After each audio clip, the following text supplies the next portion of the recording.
A blessed morning, Oikos Bible Community of Mindanao. Salamat na ining dako nga pribileyo sa pag-imbita kanako alang sa pagpadayag sa pulong sa Ginoo. O salamat sa matag-usang bisan sa ingani nga paagi ato na usab masinati ang presensya sa matag-usa. Nagalaom kami nga dili lang sama niini nga atong mauban pa ang matag-usa apan sa mga umaabot pa nga mga adlaw. Let me greet sa ato ang mga amahan sa Panimalay a happy Father's Day.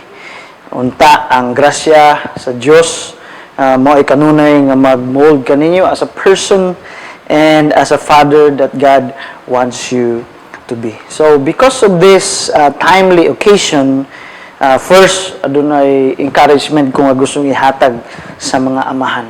And then I will be speaking directly kaninyo.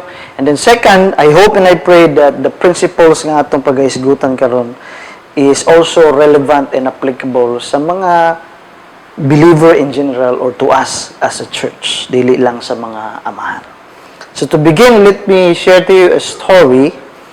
In February 1989, adunay usa ka batan-on nga sentensyahonon siya og usa ka kaso.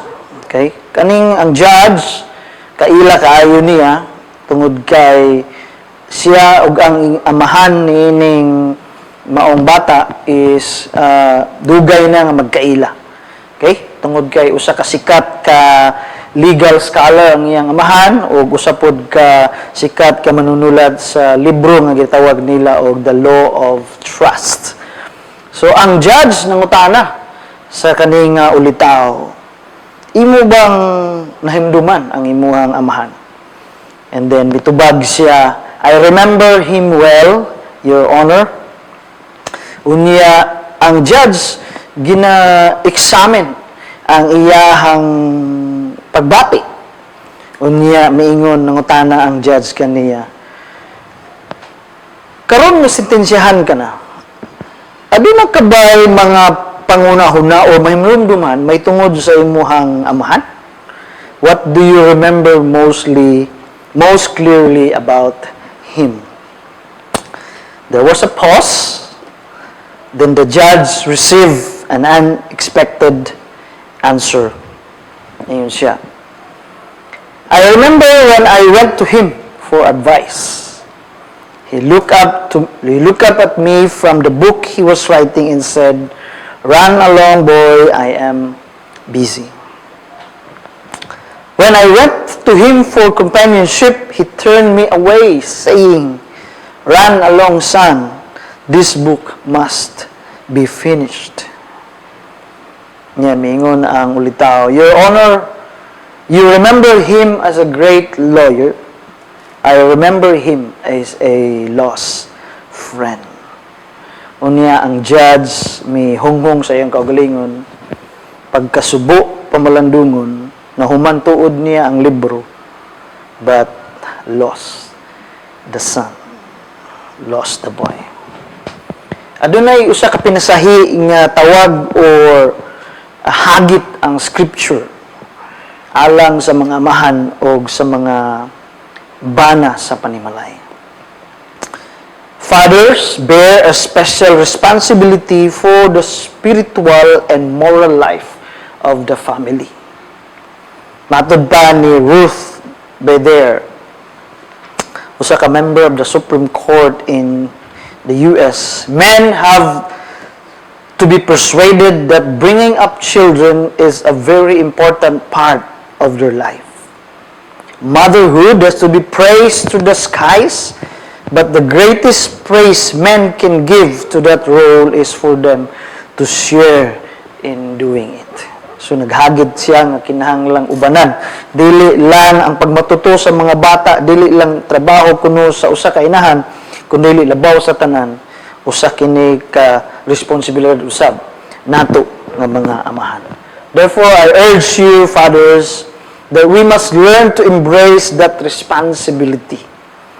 And that you may be the kind of men nga ikaw ug ako mamahimong usa ka magtuto nga na sa Dios nga ato o kita nagagiya kanunay sa espirituhanon nga kinabuhi ug moral nga panglantaw sa atong mga anak. Tungod kay a portrait of faith and moral courage are precious inheritance we can live to our family. Tungod kay kung di nato i-embrace kining responsibilidad isip amahan sa pagmatuto sa atong mga anak, wala tay laing bililhon nga pwedeng ibilin kanila kundili kaning hulagway sa atong pagtuo o kaning atong natun-an nga mga baruganan, moral nga baruganan nganha sa Dios. Ug mao kini ang pinaka bililhon nga pwede natong mabilin sa atong pamilya. O sa so today let me direct you to a group of insignificant men who exemplifies faith and courage.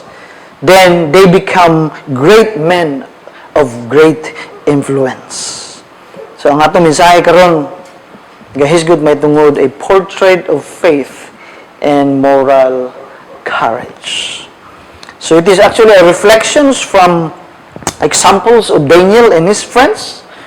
So I'm sure we are all familiar with the story of Daniel and his friends. We will highlight key verses gikan sa Book of Daniel ug atong lantawon kung paano nato unsay matun-an nato gikan niini nga mga bersikulo. Walay pagpamatuod o record nga nahisulat mahitungod kay Daniel and his friends kung aduna ba gyud sila mga anak o aduna usab sila mga pamilya.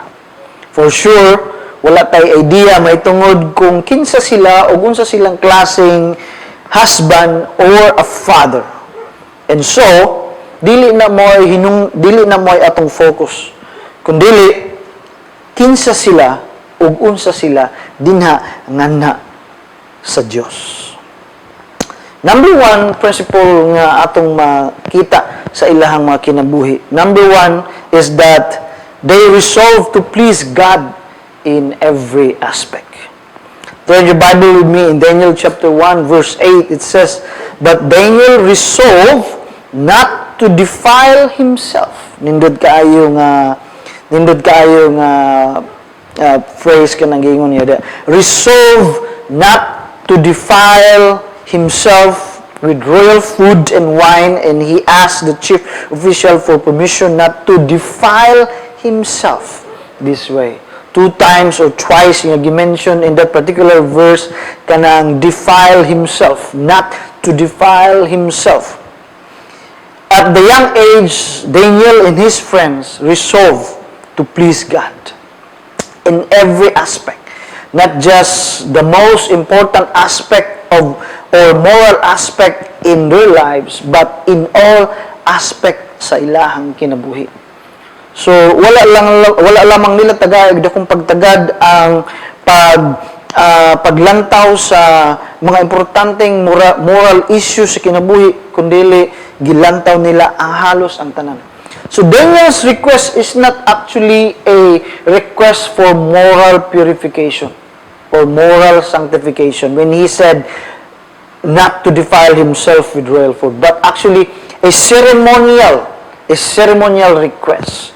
But a typical Jew, a devoted Jew, sama ni Daniel and his friends, is to be ceremonially clean is equal to morally and equally clean. Mausab na ang pasabot diya. So therefore, when Daniel resolved and his friends resolved not to defile themselves sa ginatawag nato ceremonially with food and wine, it is also a statement that they're willing to resolve upon themselves kining ginatawag nato nga moral and ethical standing. Kung atong lantawon ang atong panahon karon, we are living in times nga ang mga tao are less moral and ethically sensitive.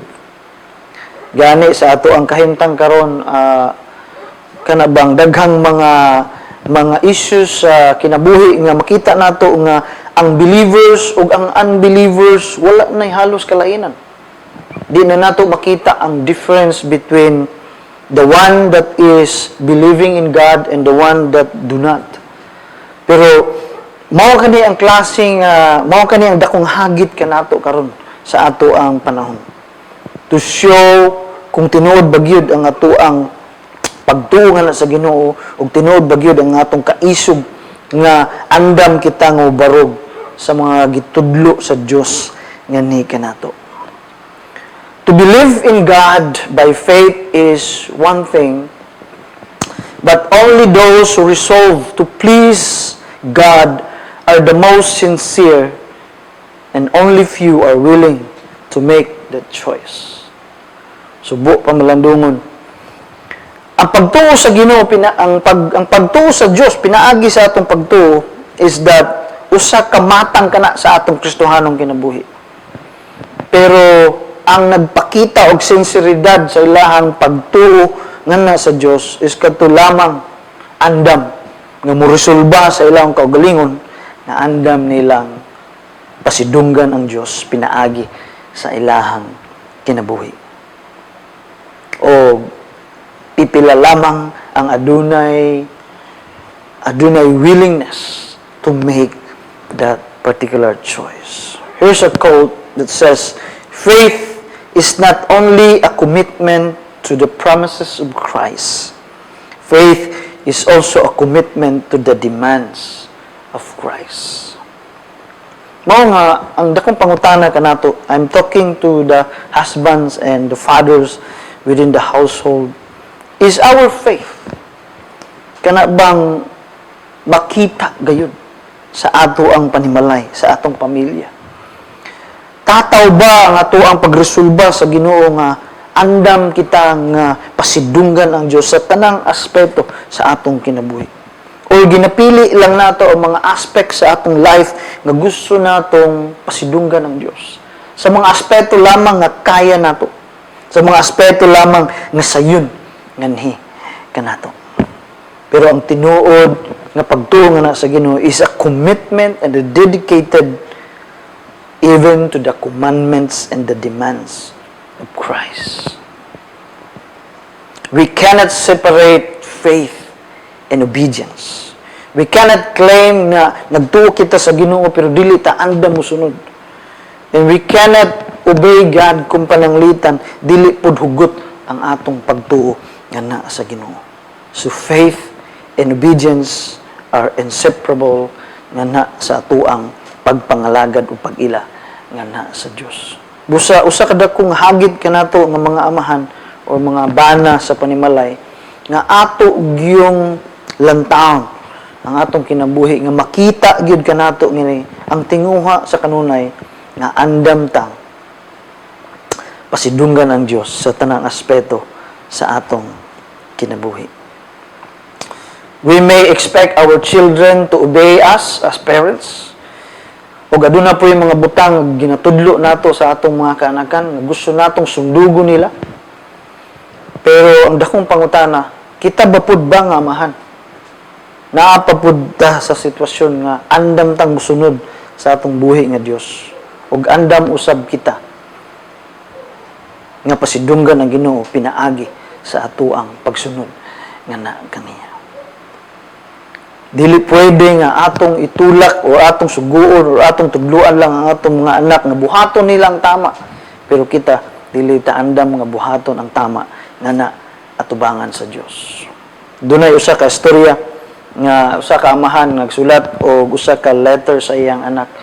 Unya nagsulat siya farewell letter tungod kay gusto na niyang biyaan ang iyang pamilya o ang iyang mismong asawa tungod sa marital affairs.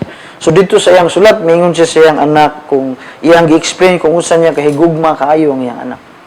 Nya iya usam giingon dito sa iyang sulat nga kinahanglan niyang biyaan sila tungod kay makig-ipon na sa iyang bag-ong babae. Unya mingon siya sa iyang anak nga kasayod ko nga dili tama kining akong buhaton. Pero ingon siya sa iyang anak nga nanghinaot ko nga unta dili ko nimo sundugon. Ang dakong pangutana, Dili ba gyud kahasundugon sa iyang anak ang gibuhat sa iyang amahan? Igo na ba ang iyang pagpahinumdum sa iyang anak na mali kini o dili kini tama busa ayaw ko sunduga? So ang dako tingali nga ang dako ug ang tama ang obserbasyon niya nato nga posible gyud nga sundugon sa iyang anak. So ang atong pulong dili igo aron mag-remind sa ato ang mga anak kung unsa ang tama o unsa ang dili. Ug unsa ang atong pulong dili igo aron ato ang ipakita sa atong anak unsa ang maayo. Pero kung ang atong kinabuhi kanunay nag-reflect nga na sa atong pagkinabuhi sa Dios, that will become a painting in our children's lives nga ilang madala hantod sa ilang pagdako. And it will become a lifestyle na ilahang pag-sundon. Ikaduha nga kamaturang gusto natong kaduha nga reflection nga atong makita diri sa kinabuhi ni Daniel and his friends is that their work or profession is deeply influenced by their spiritual conviction. Atong tan-awon kini mga highlighted verses in Daniel chapter 3. Mao kini ang pinakanindot nga verse nga diri padayag nila ang ilahang pagsunod ug ang ilang kaisog sa pagsunod nganha sa Dios. Iyon sila sa verse 17. Shadrach, Meshach, and Abednego, iyon sila. If we are thrown into the blazing furnace, the God we serve is able to deliver us from it, and He will deliver us, your majesties, from your majesty's hand. But even if He does not, we want you to know, your majesty, that we will not serve your gods or worship the image of gold you have set up. Ang konteksto niya si King Nebuchadnezzar, naghimo siya og statua made of gold, and he wanted all the people in Babylon to bow down and worship into that particular image. Unya kay naibawaan nga si Shadrach, Meshach, and Abednego wa mo tuman sa mando sa hari, gipatawag sila balik. Nya mao kini gikonfronta sila sa hari. And the king summoned them, ingon ang hari kanila, pakita ka nako karon nga muyukbo mo ni ining imahe nga akong gihimo, ug kung dili I will burn you. Ingon siya. No mao nang giingon nila Shadrach, Meshach, and Abednego. Even if He does not, we want you to know, your majesty, that we will not serve your gods and gold you have set up. Indot kayo yung conviction. Verse 10 of chapter 6 in the book of Daniel. Wow, when Daniel learned that the decree had been published, he went home to his upstairs room where the windows opened towards Jerusalem. 3 times a day, he got down on his knees and prayed, give thanks to his God, just as he had done before. Ang konteksto na ni King Darius issued a decree nga kung kinsa tong dili mo sunod sa giingon sa hari nga simbahon si King Darius or ilon si King Darius as God, iyahang ilaglag ngadto sa lion's den. And before that happened, si Daniel resolved into his heart never to bow and submit to that decrees. Ug sama sa iyang naanda na, niadto siya sa iyang panimalay o katulos o sa kaadlaw gaampo siya. Unya gapasalamat nga na sa Dios. Usa may atong makutlo niini nga may bersikulo nga atong gibasa. Daniel and his friends are primarily a worshipper and a committed servants of God. Wala sila moana o wala sila gidala sa Babylon because of greener pasture or even career goals. Ang ilang prioridad sa kinabuhi usa ra gyud their relationship with God. And tungod niining ilahang lawom nga relasyon sa Ginoo, lawom nga pag-ila sa Ginoo, this is the very reason why by God's grace and by His power, they were promoted to a higher position. Una, si Daniel in the king's service, nga pinaagi sa pag-interpret sa damgo ni King Nebuchadnezzar, and then by his request ang iya mga friends, and they became public servants and administrator of the provinces. So makita nato diri nga dili lalim ang ilahang mga trabaho, dili usab basa-basa ang ilahang mga role sa komunidad, but that did not alter or compromise their spiritual conviction and priority. In fact, mao kini ang hinungdan nga bisan even when it at stake, they stood for God. Sa panahon nga nasulayan gyud sama na itong mga bersikulo nga atong gibasa, this is a time where their faith is being tested and their relationship with God is prompted. Mao kini ang panahon nga they stood for God. Kani mga tawhana wa mangayo. They are close to God. Whatever they ask, the Lord will grant to them. Pero sa panahon nga gisulayan ng ilang pagtuod, they never ask or pray for a miracle to save them from harm. In fact, sama sa lingwahe ni Shadrach, Meshach, and Abednego, and even Daniel, they expect none. Tungod kay alang kanila ang pagsunod sa kabubuton sa Dios ug ang himaya sa Ginoo labaw pa kaysa ilahang kadunduganan, ilahang posisyon ug ilahang seguridad sa kinabuhi.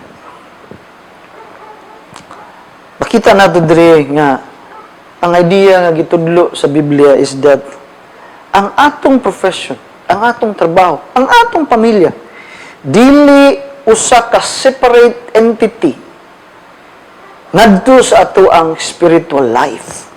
It is actually, in reality, it is a integrated subject nga kinahanglan nato nga ibalanse kining tanan.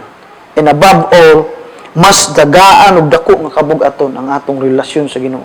Because our spiritual conviction, our faith in God, our relationship with God, everything that God impressed to us by His Word, mao dapat ang magdikta sa ato ang trabaho, sa atong pamilya, sa atong profession.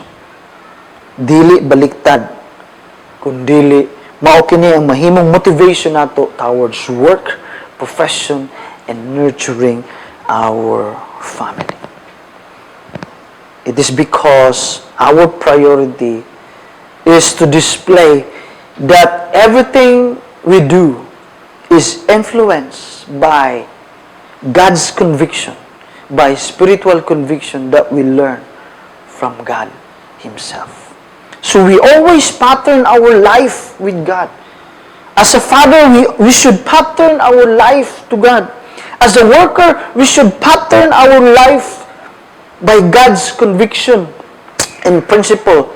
And as a professional, we should always pattern our motives by how God convicts us of how to live a life. Usa ka pagdasig ka natong tanan is that may our faith, labi na sa mga amahan or husband sa panilamalay, may our faith and moral courage characterize our life and should strive to reflect in our home.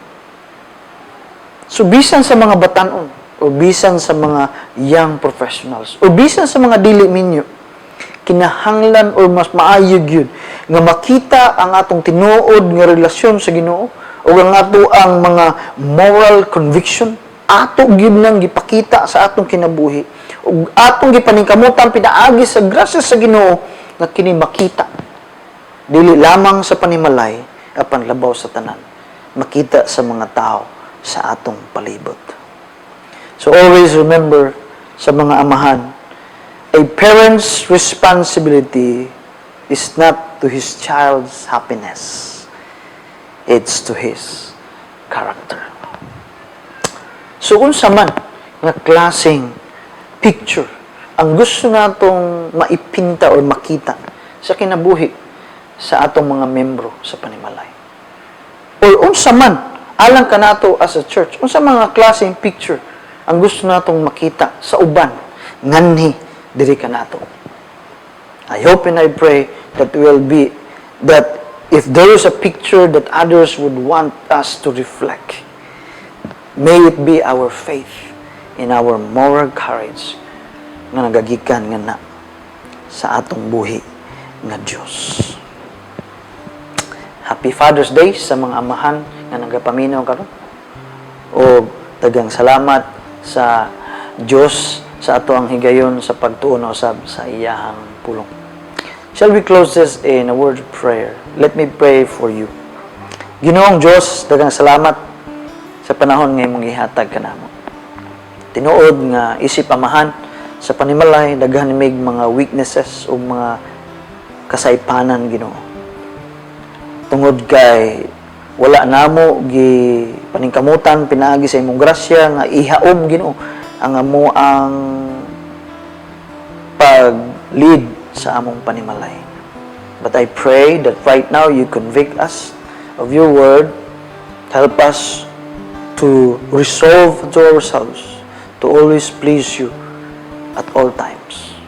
Ug unta lang taon na mo nga whatever things you entrusted to us, this is an integrated, Ginoo, sa amo ang spiritual conviction nga gikan nga kanimo. Our home, our workplaces, and our professions is never separated sa mga conviction nga imong gihatag kanamo. These are part sa tanang aspeto sa among Kristohanong kinabuhi ug labi na sa among relasyon nga kanimo. Busa, Lord, may you nurture each father who are listening right now. May you teach us and may you help us, Lord, pattern our life before you so that our children will look upon us ug sila usab makaila nga na kanimo. Ug sa matag usa nga mga imong kaanakan, to the young professionals and to the unmarried, I pray that may the conviction nga ang ilahang kinabuhi usab would always characterize faith and moral courage. Sa panahon nga naa sila sa ilang profession, makita gyud kung kinsa o unsa ang ilahang gituuhan. Ug akong pag-ampo, may you give them strength to always stand for you, to always stand for the truth, and to always honor and glorify you. Because glory, your will, is higher than our position, fame, or even security. Again, we thank you, Lord, for today. In Jesus' name, amen.